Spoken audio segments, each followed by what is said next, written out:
Monsieur le Président de Fondafip, bonjour Mesdames et Messieurs. Je vous souhaite la bienvenue à la Trésorerie Générale en ce samedi de bon matin. On s'excuse, mais la comptabilité nous réveille de bon matin pour avoir des comptes sincères et fidèles. Donc, c'est avec un grand plaisir que je vous souhaite la bienvenue à cette conférence qui fait partie d'une série de rendez-vous consacrés aux finances publiques.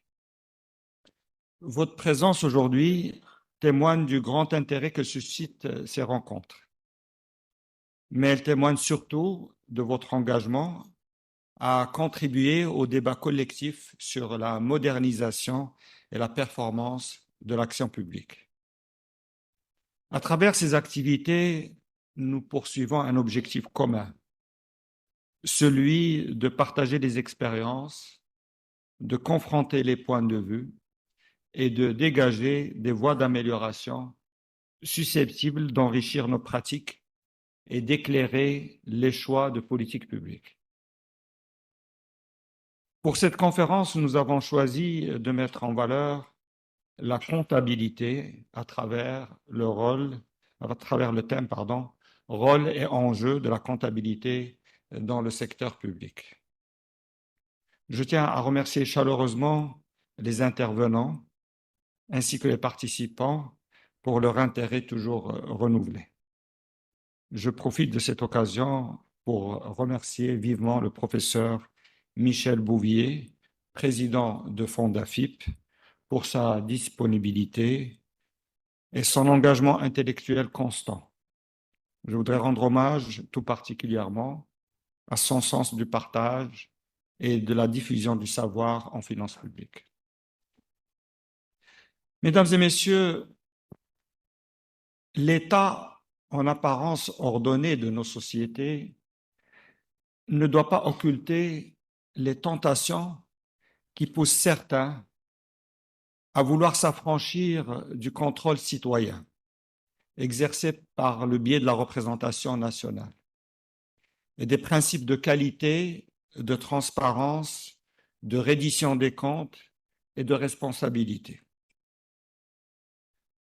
Dans son livre « Le pouvoir de dire non » de Dominique de Villepin,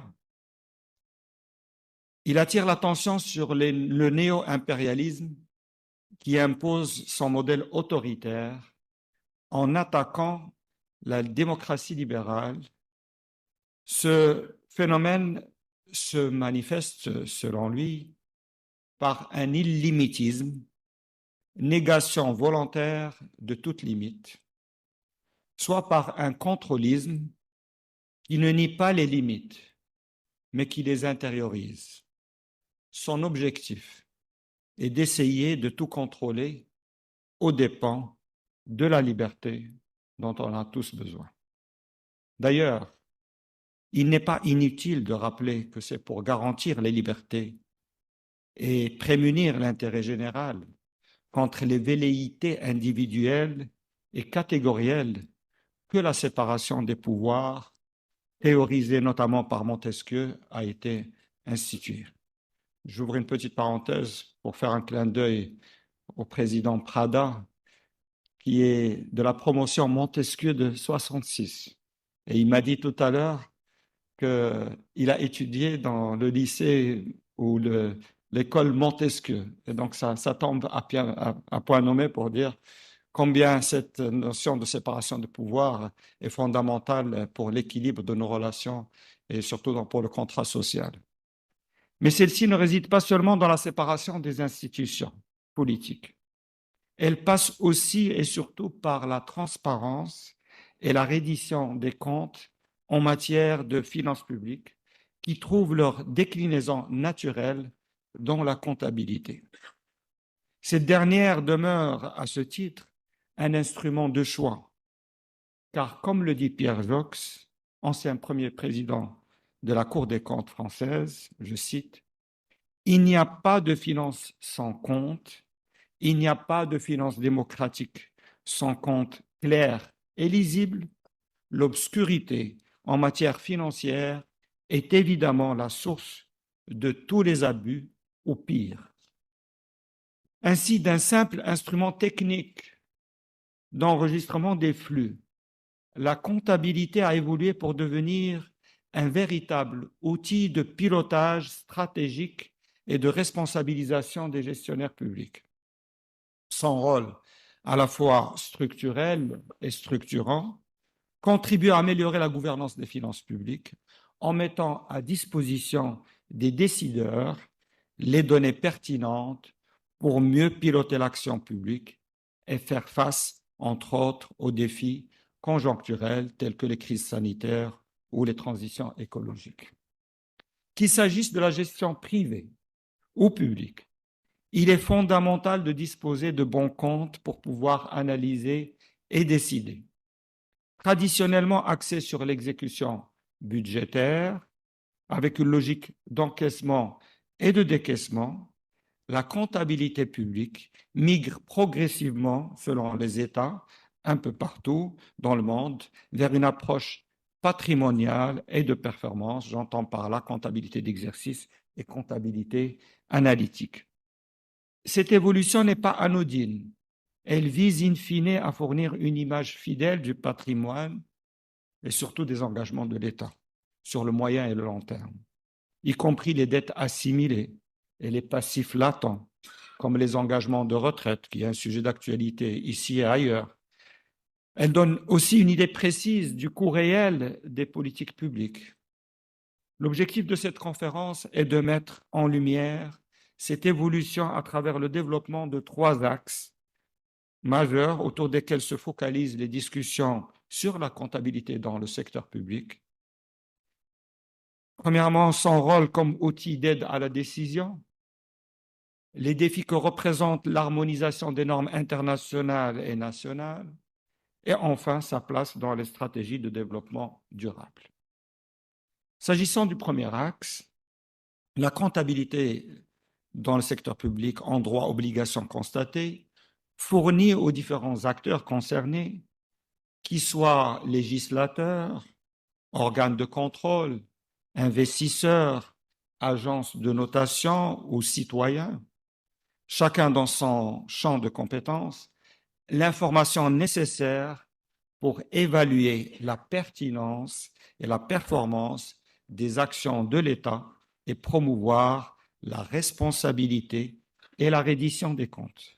En effet, en ce qui concerne la pertinence et la performance des actions de l'État, le passage de la comptabilité à la comptabilité d'exercice, notamment l'IPSAS ou standards nationaux équivalents, conduit à enregistrer les charges et les produits au moment où ils sont engagés et réalisés, et non plus au moment du décaissement ou de l'encaissement.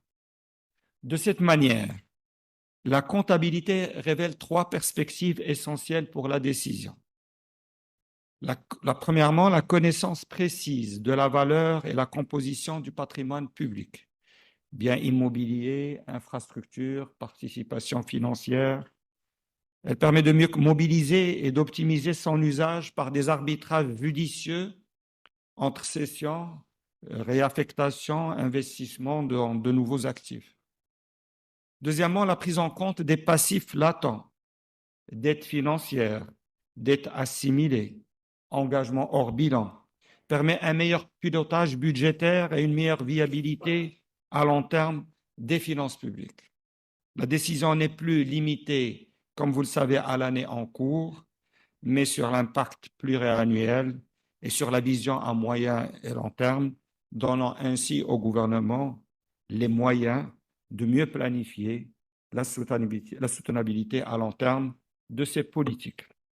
Au Maroc, d'ailleurs, la réforme de la loi organique des finances à la loi de finances de 2015 a constitué une véritable rupture dans le modèle de gestion des finances publiques.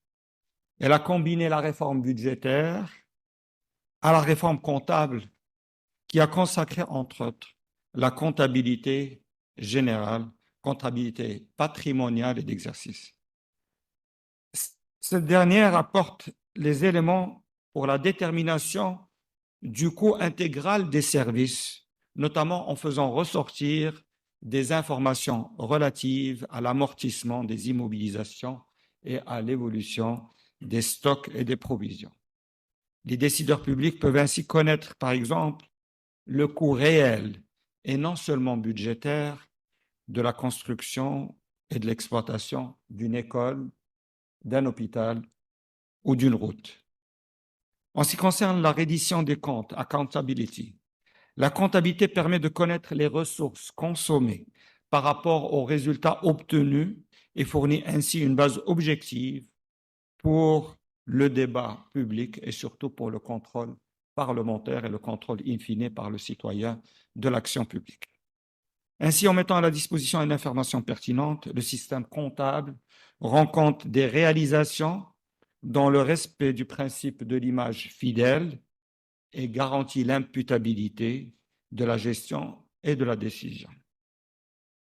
Dans les systèmes démocratiques, l'accès à une information financière complète, fiable et comparable est un gage de transparence et une condition sine qua non de la confiance publique. Le deuxième axe de la conférence porte sur les enjeux et les normes et standards, les standards comptables. Nous avons parmi nous des spécialistes de ce domaine. J'essaierai juste de donner quelques éléments par rapport à cet axe. L'adoption des normes comptables soulève des enjeux complexes, aussi bien au niveau international que national. Parmi ces enjeux, nous pouvons citer d'un côté l'harmonisation au niveau international et de l'autre l'articulation entre ce qui se passe au niveau international et au niveau national. Nul besoin de rappeler que la globalisation des échanges et le besoin de comparabilité entre pays, ainsi qu'entre différents niveaux d'administration d'un même pays, ont conduit à l'émergence de standards comptables internationaux pour le secteur public, notamment les International Public Sector Accounting Standards, IPSAS. Cette harmonisation à marche forcée des normes comptables pour le secteur public n'est pas un processus neutre, car elle véhicule une certaine vision de l'État et de sa gestion. La prééminence des IPSAS, promue à l'International Federation of Accountants, consacre en réalité le modèle de la nouvelle gestion publique, New Public Management, qui tend à transposer au secteur public des mécanismes d'évaluation et de gestion du secteur privé. L'objectif est de voir l'État non seulement comme un régulateur, mais également comme un prestataire de services dont la performance doit être mesurée à travers un compte de résultats et un bilan. En calquant les IPSAS sur les IFRS, l'objectif escompté est de rendre les finances publiques plus lisibles pour la communauté financière internationale. Il s'agit de ce point de vue de rassurer les créanciers en vue de faciliter l'accès au marché des capitaux, de procéder le cas échéant à la privatisation ou encore à la gestion des concessions ou autres. De même, en fournissant une information fidèle sur la dette, les infrastructures et les engagements hors bilan, l'application des normes IPSAS facilite la surveillance des finances publiques par les institutions et organismes internationaux. Le deuxième enjeu est celui d'articulation entre l'échelon international et l'échelon national. C'est le plus difficile. À la base, l'adoption des normes comptables internationales vise à créer un langage commun permettant la comparabilité, améliorant la transparence globale et facilitant l'analyse économique. L'application des normes IPSAS, par exemple, présente des avantages certains, car elle contribue notamment à harmoniser les pratiques d'évaluation des actifs et des passifs et à structurer la présentation des états financiers. Cependant, l'adoption de ces normes demeure en soi un défi majeur. Elle exige non seulement de nouvelles compétences en comptabilité, de la formation et une refonte des systèmes d'information, mais surtout une adaptation culturelle profonde. Les coûts de transition sont élevés et la résistance, comme vous le savez, au changement est souvent inévitable. De plus, les IPSAS doivent souvent être adaptés aux spécificités de chaque pays. J'entends par là le périmètre adressé, le système fiscal, les institutions présentant des particularités comme la défense. Le choix d'une convergence progressive des normes internationales est souvent la voie privilégiée qui garantit la soutenabilité politique et technique de cette transition. Le plus délicat dans cet exercice est d'assurer la coexistence ou la convergence, selon le cas, entre les standards IPSAS et les normes comptables nationales. Dans certains pays, les IPSAS servent de cadre de référence pour moderniser les normes nationales sans être adoptées telles quelles. Cette hybridation permet de prendre en compte les spécificités liées à l'histoire institutionnelle de chaque pays et à son droit administratif, tout en tirant parti des avantages qui découlent de l'adoption de ces normes. En quelque sorte, il s'agit de trouver un point d'équilibre entre la volonté d'harmonisation pour la crédibilité internationale et la nécessité d'un ancrage local pour l'efficacité de la gestion interne. Le dernier axe porte sur la place de la comptabilité dans le développement durable. L'urgence de l'action climatique et sociale a placé le développement durable au cœur des politiques publiques. Par conséquent, la comptabilité dans le secteur public se trouve interpellée sur l'intégration des externalités environnementales et sociales. Il s'agit dorénavant d'ajouter à la comptabilité financière une comptabilité intégrant les coûts et les impacts environnementaux et sociaux. Dans cette optique, la comptabilité doit être en mesure de quantifier les coûts de la dégradation de l'environnement et les efforts déployés pour sa sauvegarde. En somme, il s'agit de capter l'empreinte environnementale de l'action publique au sens large. Mais la mesure et la fiabilité des données non financières demeurent un sujet de préoccupation principal, car contrairement aux données financières pour lesquelles nous sommes habitués, les indicateurs de performance sociale et environnementale sont souvent hétérogènes et subjectifs.